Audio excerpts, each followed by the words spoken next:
కొంతమంది హిందూ ధర్మం అంటే కేవలం దేవుళ్ళను పూజించడం మాత్రమే అనుకుంటున్నారు.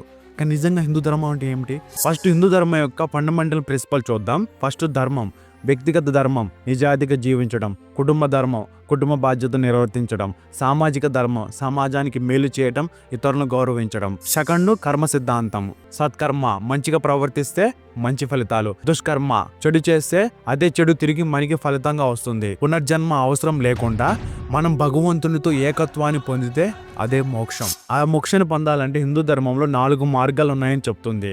ఫస్ట్ భక్తి మార్గం, భగవంతుని పట్ల ప్రేమ భక్తి. నెక్స్ట్ జ్ఞాన మార్గం, వేదాలు ఉపనిషత్తుల ద్వారా విజ్ఞానం. తర్వాత కర్మ మార్గం, ఫలితం ఆశించకుండా కర్తవ్యాన్ని నిష్కామంగా చేయడం. తర్వాత యోగ మార్గము, మనసుని నియంత్రించడము. సింపుల్ గా చెప్పాలంటే హిందూ ధర్మం అంటే మానవత్వం, సహనం, సత్యం. అయితే ఇతర మతాల్లో జీవన విధానం ఎలా ఉంటది నెక్స్ట్ ఎపిసోడ్ లో. అందుకోసం కింద బటన్ నొక్కి టచ్ లో ఉండండి.